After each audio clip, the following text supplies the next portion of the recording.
Now, I know what you're thinking. When will home prices start to come down here in sunny Southwest Florida? We're going to cover that right after this.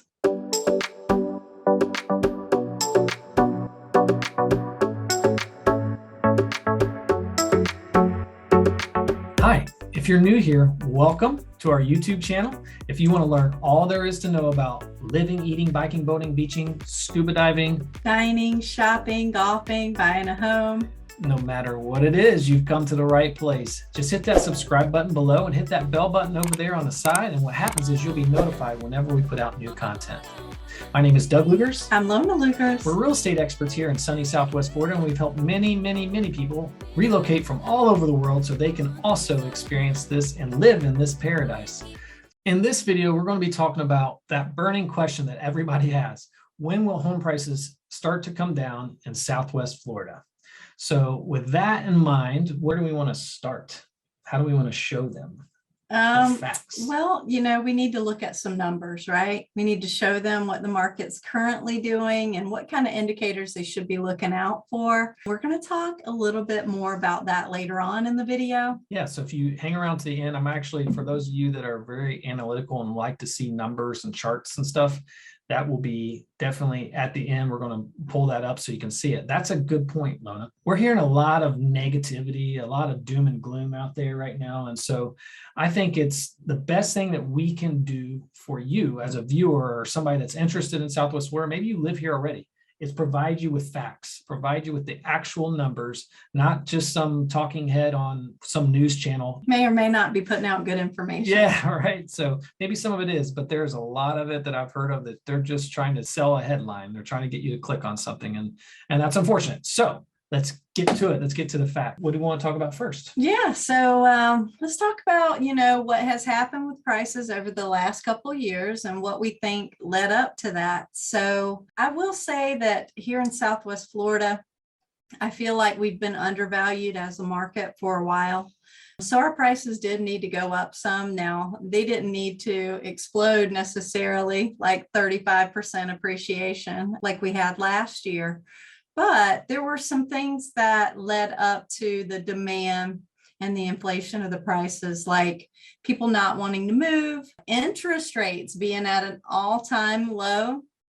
Never in the history of my real estate career could you ever get like a 3% interest rate to buy a home. So demand spiked because of that. Prices spiked because of that. People taking early retirement.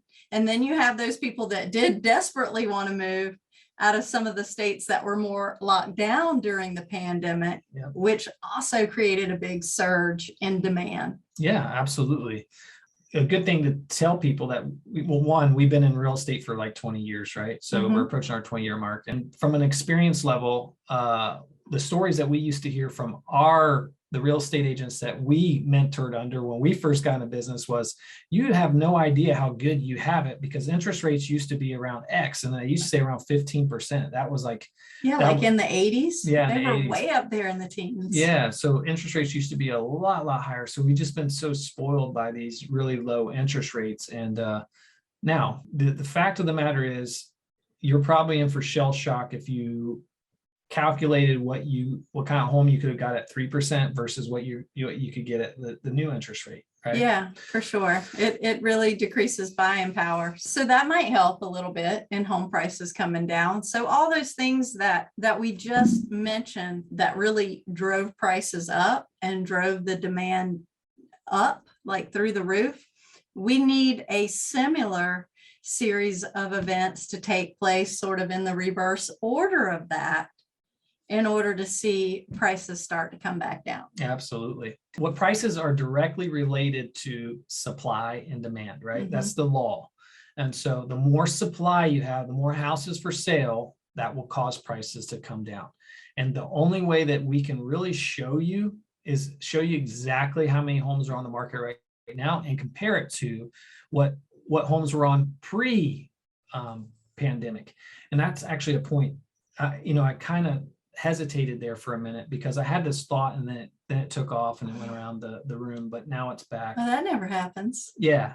Well, you had mentioned, it happens all the time, but you had mentioned 35% appreciation. Mhm. And a lot of people don't even know what a normal appreciation rate is for Florida. And what I was thinking of at that point in time before it went around the room was our normal appreciation is Mhm. around 10%. Yeah. Just to give you an idea, we expect prices in a normal market to go up around 10% on average, which is good because a lot of markets around the country where we used to be, if you got 3% appreciation, you're doing good. You're happy with that. So we were already, 3 times the national average. Mm-hmm. Yeah. But never ever seen anything outrageous before, 3 like times that. 35%. Yeah, insane numbers. So just something for you all to consider. So we will talk about supply. Do you want to talk about supply right now, or do you want to jump into interest rates? I think that you were going to show them something regarding supply, right? Okay. Why don't we look at, what it was prior to COVID and what it is now? Fair enough. All right. So let me share my screen here with you. I'm going to show you exactly what supply is right now. So how many homes are on the market in Southwest Florida? And we're just going to focus on single family homes. All of Southwest Florida, all of our MLS basically has 3,000. I don't know if you can see this, 3,862 listings on the market right now. Homes for sale, 3,800. Now, that number may not mean anything to you yet, 3,800, right? But keep that in mind, because if we want to compare that to pre-pandemic, if we go back to, let's say, June of 19, the entire MLS had 10,680. So what, 3 times almost, roughly 3 times as much listings were on the market back in June of 19 versus what there are today. And so maybe just under that 3 times number, but that's a lot of listings. That's a big difference, right? Mm-hmm. Mm-hmm.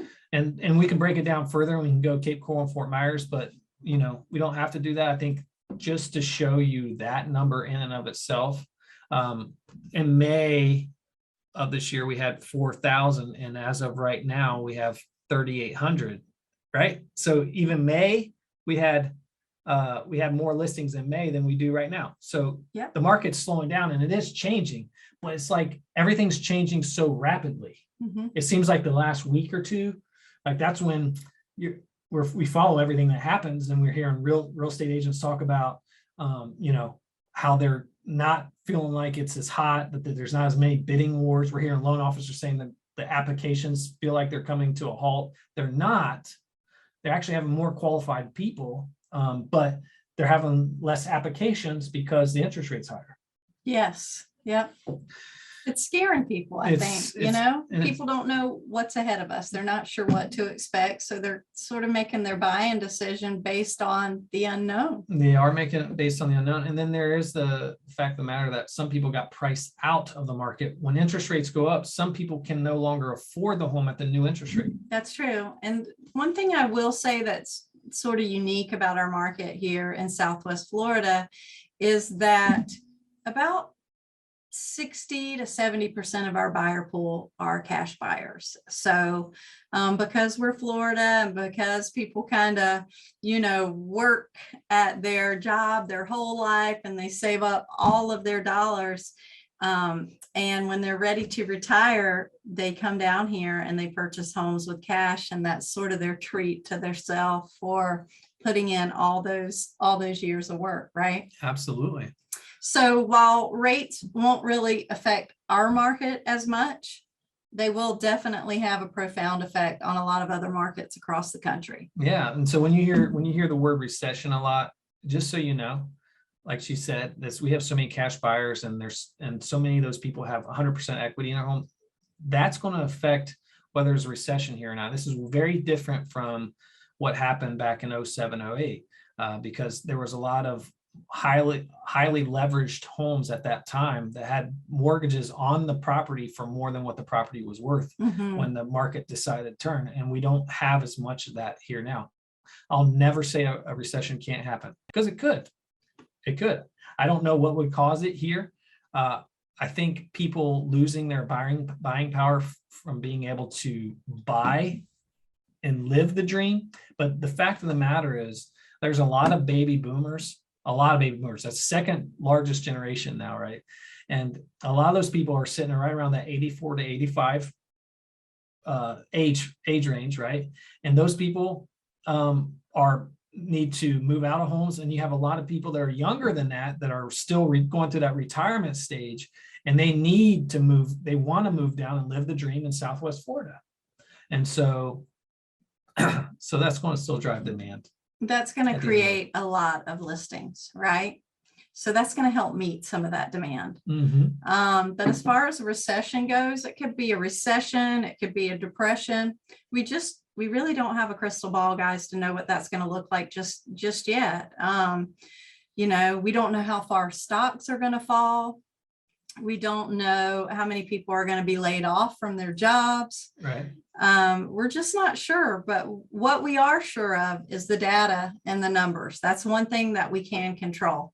And we have started to see the market shift a little bit already over the last 30 days. Yep. We've seen homes with more price cuts, and we've seen homes sitting on the market just a little bit longer, like where things would fly off the shelf in a day or two before.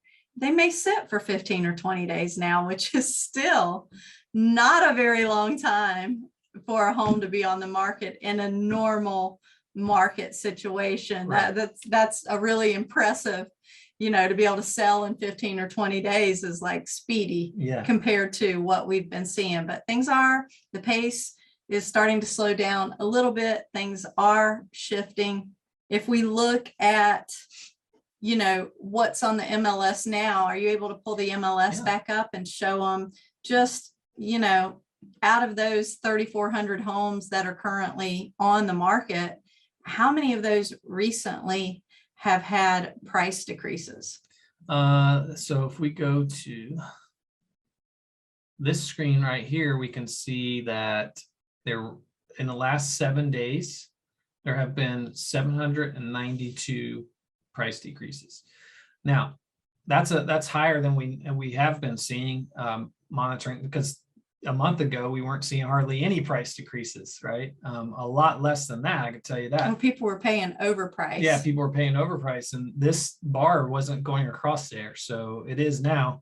But look at this: we had 792 price decreases, and we had almost 900 listings come on in the last 7 days. So you are seeing and that could be people like, oh crap, market's starting to change, let me get this house sold now. Timing wise, they may be trying to time it.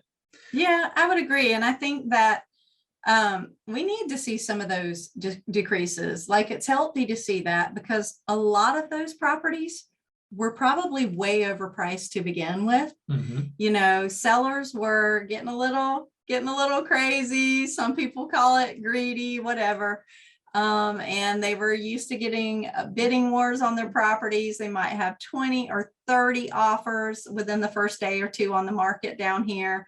So they were literally pricing things so high just to see what they could get, just to see what they could get someone to pay. Yeah, and that was happening everywhere. You're seeing some really absurd numbers everywhere in the country, and we definitely seen some absurd numbers here. And so what happens is, we still have, what's happening is we're experiencing this. We're still having people or realtors over list homes. They'll do anything to get a listing right now, and they're like, sure, whatever you want to list it for, I'll list it for.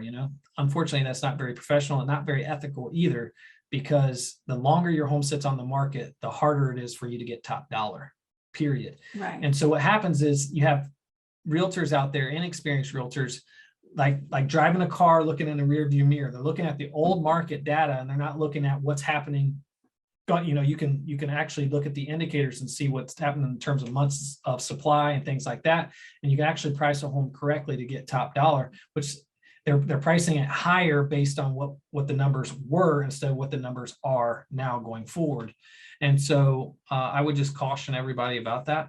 Make sure that your real estate agent really knows the numbers. Yeah, for sure. Because we are going to see things correct, guys. We are going to see things level off to a normal appreciation rate, right? If a normal, healthy appreciation rate for our market is 8 to 10%, we may go back to that. That doesn't mean that we're crashing or that we're slashing prices or we're drastically going down the tubes here. It just means that we're going to start shifting and working ourselves back to what a normal, healthy market looks like. 35% appreciation year over year is just unsustainable. Yeah. So I think going forward, we're going to see more price cuts, right? Yep. We're going to continue to see that. We're going to see negotiations open up more. Sellers are willing to do more things. We just negotiated a deal on this condo and got $20,000 or $30,000 off, which for the price range was pretty good. But just a month ago, we would have been in multiple offers going over. That didn't even exist. There was no negotiation power at all a month ago. Yeah. So yeah, and again, things are happening so fast and so rapidly. So what we want to do is keep you up to date, right? So next month, I'm going to do another one of these. Maybe I'll do one before that. I'm going to start doing live videos, interviewing people from within the industry that can keep you guys up to date on stuff. So be on the lookout for those. And that's our goal. So we hope you enjoyed this video. We hope you learned a lot. As Doug mentioned, we're going to keep putting these out so that we can keep you informed with what the latest and greatest numbers are and keep that information in front of you so that we can keep you educated. It still is a great time to buy, particularly if you're in a position to pay cash for a home. I wouldn't hesitate and think that prices are just going to crash down here in Southwest Florida. Again, we expect to see some sort of correction and maybe level off back to some sort of normalcy.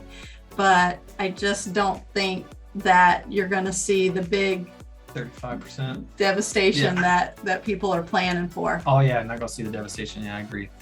And so if you found it useful and you want to continue to follow our content, click on that subscribe button or hit that bell button. And what happens is you'll be notified whenever we put out that content. But we're really, really thankful for you for watching and spending your time with us. Hopefully you learned something. I'm Doug Lugers. I'm Lona Lugers. Thank you so much for watching.